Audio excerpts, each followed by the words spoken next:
This is my 1993 single-turbo Nissan Skyline GT-R R32 that I've made into my personal track car.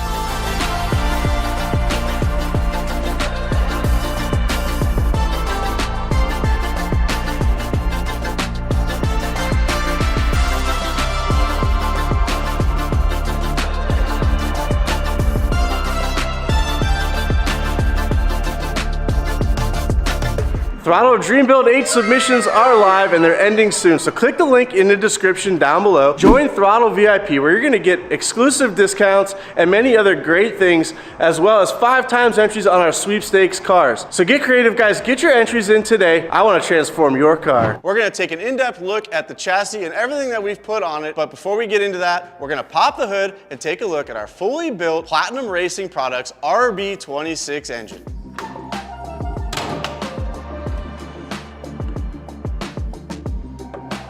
We know that you guys at home are really smart and realize that these 1990s legends come with RB26 DETs. Now, as you guys can see here, this is not your run-of-the-mill twin turbo setup. This is a single turbo setup with a fully prepped race engine built by Quinn Clark here in the Throtl shops. Now let's get into the details of what we have here, Mr. Quinn. Yep, so you guys might actually recognize this engine because we built this on the Throtl channel about a year ago. So we have an RB25 Neo block, which has been modified and converted to BA 2.6. It is not an RB25 anymore because it's filled with RB26 guts. So we have a factory RB26 crank with a spline drive on it. We have Italian rods and pistons. We've got a piston and a connecting rod from them. We also got a Platinum Racing Products block brace that only stiffens the block and allows us to run a 4-wheel drive oil pan. We have a billet oil pump, all factory water pump system on here. We have a super sick Greddy head package. This cylinder head is one of the first to come out of Greddy's race division, and it has so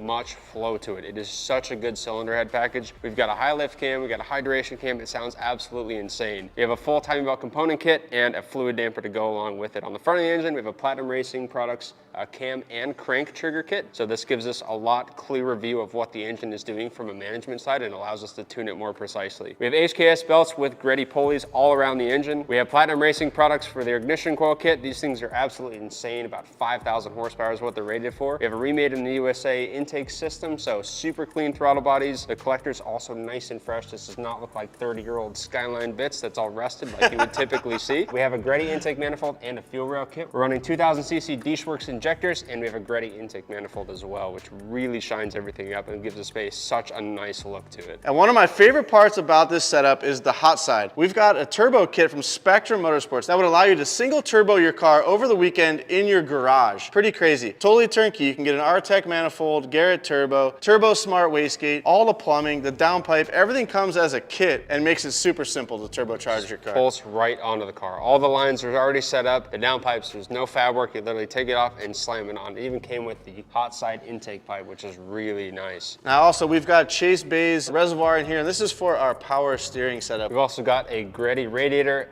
electric fan setup, and Mishimoto silicone hoses all throughout the car. The cooling system on this car is pretty factory styled, so we even still have a heater on, which is really nice. For oiling, we have a billet Platinum Racing Products oil pump. We have head restrictors in the block, and we have a huge increased sump pan by Stuart Leask, which is a really nice piece. It has a lot of capacity. We also have a Platinum Racing Products head drain, and of course, you can't forget the massive catch can on an RB setup. We've got it plumbed with dime PSI lines, and it's a return to sump can to keep all the oil where it should be, which is inside the engine and in the oil pan. And any race car in Southern California needs air conditioning, so I reached out to Frenchie's Performance Garage and got his full new air conditioning setup for this car. It uses a more modern compressor. It moves the dryer to actually right next to the condenser, and all comes as basically a turnkey kit and allows you to put air conditioning on a modern spec back into your 30-year-old car. Now, we built this car in about 17 days from bare engine block, stock car, just got back from paint with a factory engine in it, to pretty much what you see here on the dyno running, and there was a lot of key components to help us get there really quickly. The Spectrum Motorsports setup was one, and the other one was wiring specialties. They got us a harness really quickly. That was literally everything we needed for this. It was set up for the injectors we were running. It was set up for the boost controller system everything we needed just literally plugged right in. It was amazing. Yeah, so this all turned out super rad, and we're gonna let you guys hear it later on in this video, but we need to move on to the chassis and some of the other things that are going on with this car, because there's a lot of really cool things and maybe some stuff that you might not notice if we didn't do this video. So let's take a closer look at some of the other stuff. One of my favorite parts about the exterior of this car is not only is it super clean, way cleaner than it should be for being about 30 years old, actually older than 30 years old, yes, but it still looks like a factory GT-R. This car was not in the greatest shape when I got it, and I sent it out for a quick respray over at Torrey Pines Collision. It came back with the factory 326 white, which is my favorite, but we did add a set of Ganador aero mirrors. We added the N1 vents into the front bumper because we needed to get air to this massive 4-inch core Greddy intercooler core. Stock lip painted from black. These are typically black on these cars, but I like the white lip because we do have the N1 side skirts on this. It kind of keeps the car flowing really nicely. It looks fantastic. It looks like a factory GT-R. Yeah, there's just like some small little subtle touches that make it look really nice. One of the things that I've noticed as I've become sort of ingrained in the GT-R community is that a lot of the cars have begun to look the same because there's not a lot of options for body kits and stuff like that out there. The N1 package for these cars is probably the nicest and cleanest looking, and that's because it was made by the factory for the N1 race cars. What I did was I just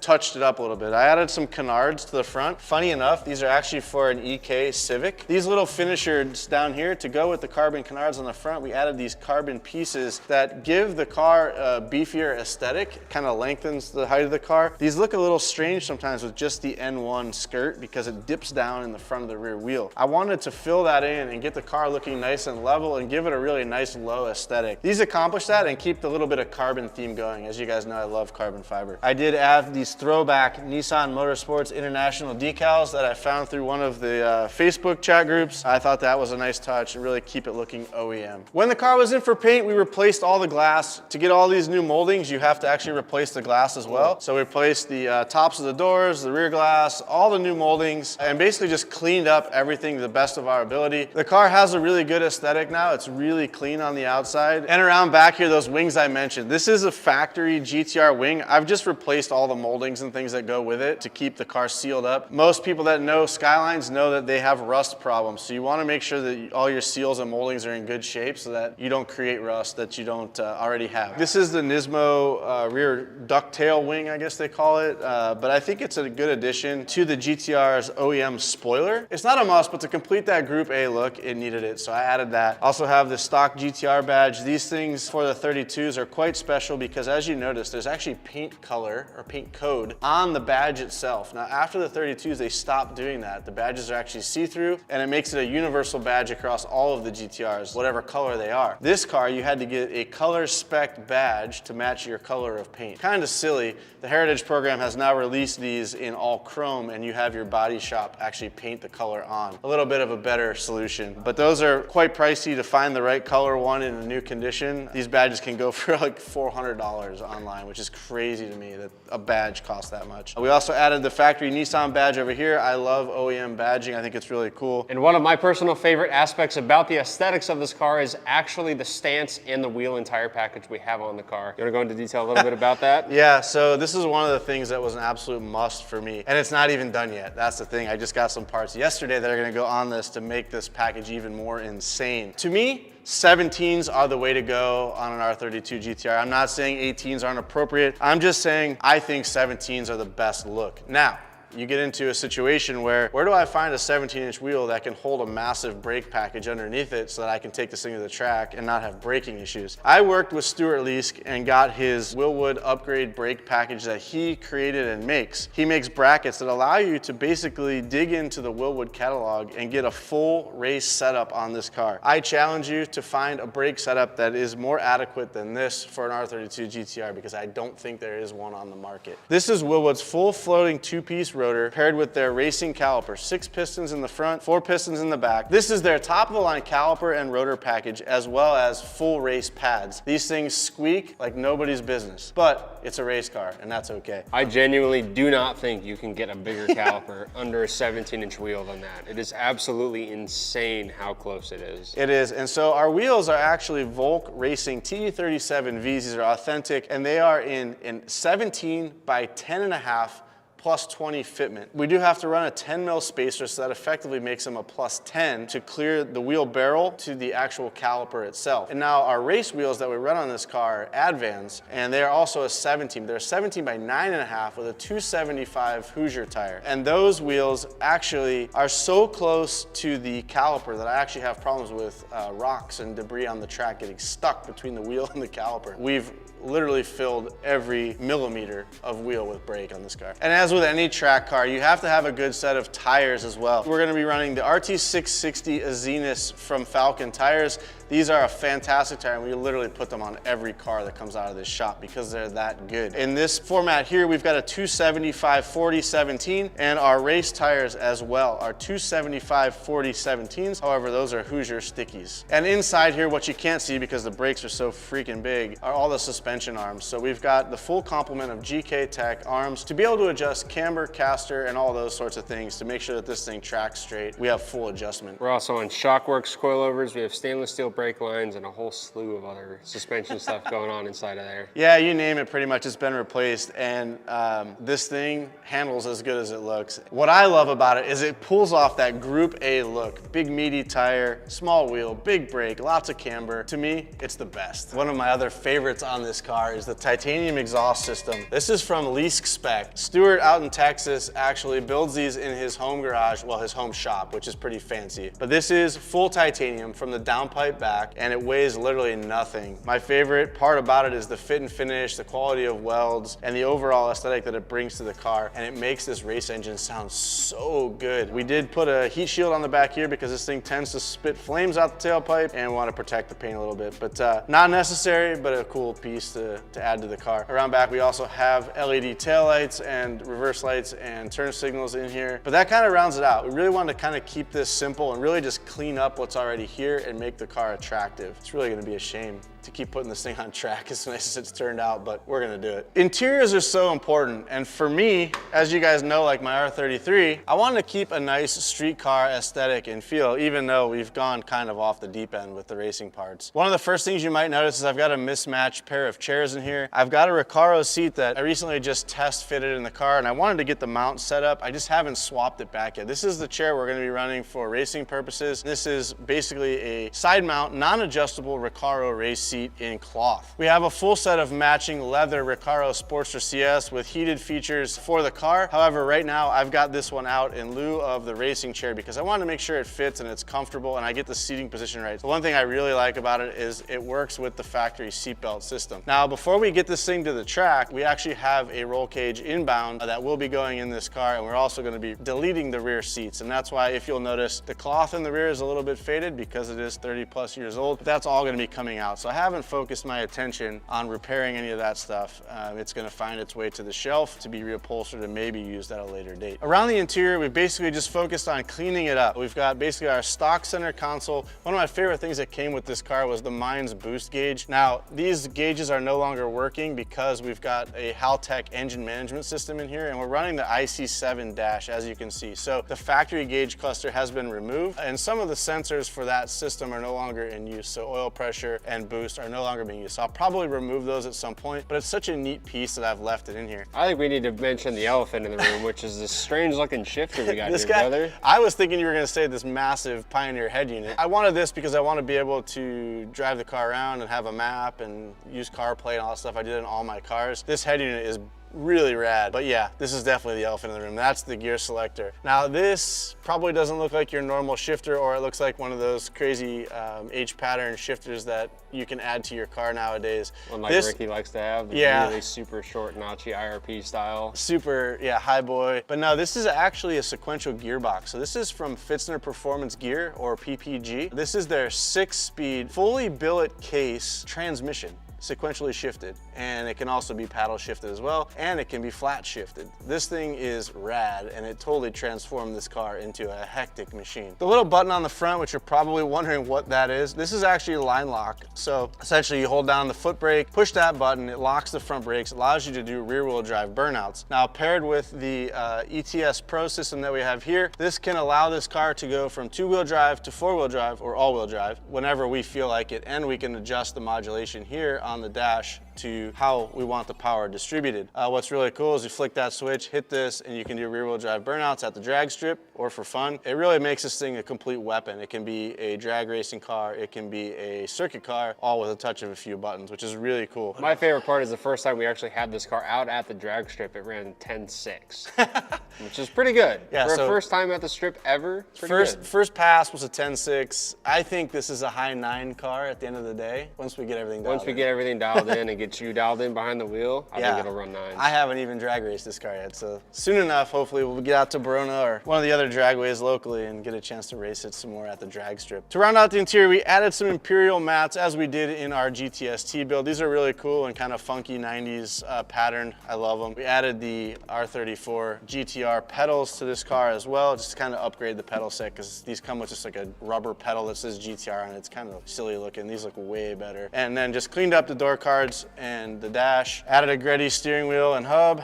And yeah, I mean, it's pretty simple, honestly. There's not a whole lot of craziness going on here other than this guy right here and the head unit. Yeah, I love it. It's not like unmanageable. It still looks like a street car. Let me still hop looks in like here. A street interior. You know, Show it's you not the like some seating. crazy wires hanging out, full cage, like climbing over stuff to get in it kind of car. Like it's still a simple, clean, really usable car. It's not as hectic as you might think. We can take this thing to track, Quinn can drive it, I can drive it, whatever. Really happy with the way it's turned out. Another thing that goes along with the PPG gearbox is the little box up here on the dash. It shows you essentially what gear you're in, so you never forget, because once you're just rowing up and down, sometimes you can actually forget what gear you're in. That's just a little reminder there. And then we also have the IC7 dash from Haltech, which all of our sensors under the hood are contained in that one unit, and that's also giving us mileage, miles per hour, and everything that we're monitoring under the hood, which is essentially everything. Really complete package, and I'm really happy with the way this has turned out. To round out the drivetrain package, we actually have quaif differentials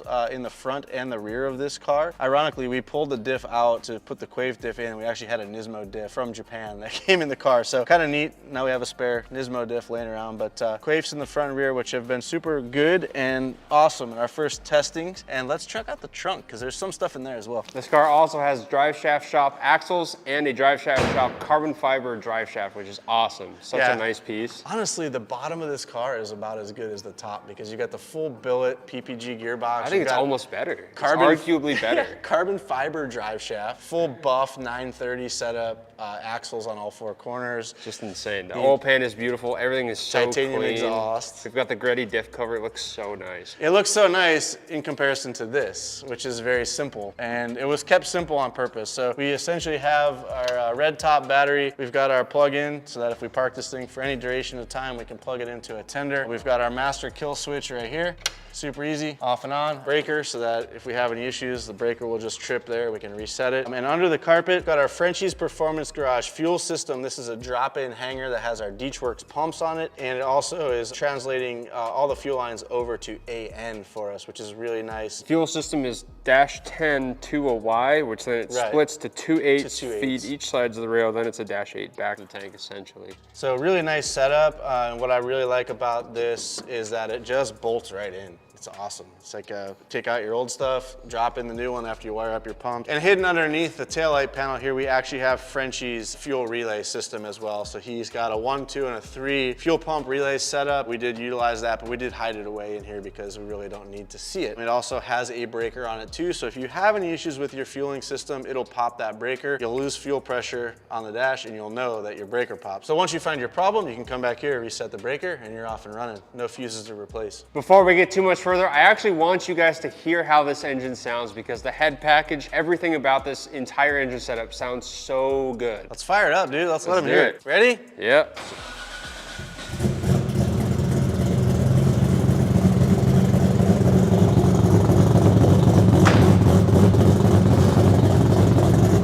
So rowdy. It sounds like a Bridgeport rotary engine. I love it. Oh, it sounds so good. So with that wheel and tire package on this car, and you smell the E85 and you hear that noise coming out of it, this thing means business. When we have the car up on one of these lifts, it actually sits there and it'll actually rock on the lift. Rock I the can whole sit lift here and arms. listen to this all day long. It sounds so good. I'm gonna turn the lights on too. Oh yeah. The full effect. That's how an RB26 should sound. Yes. Yes, this is how they're meant to sound. I want to say a huge thank you to Andrew Hawkins over at Motive Video and Rob Arbolino, who also helped extensively to get this car to where it is today. I'm very happy with the way it's turned out. I also owe a huge debt of gratitude to Quinn Clark for helping me get the engine set up, built right, and actually fine-tuning this car to where it is today. It has been a year almost since we built this, and we're still tweaking on it. It is an absolute weapon now, and there's more to come. That's it for my R32 build. I hope you guys enjoyed this. If you want to see us break down more of the cars that we have around the shop here, or even some of our personal cars, leave us some comments in the section below. We will read those and decide maybe if any of those are worth taking a closer look into. Thank you to everyone who participated with this car.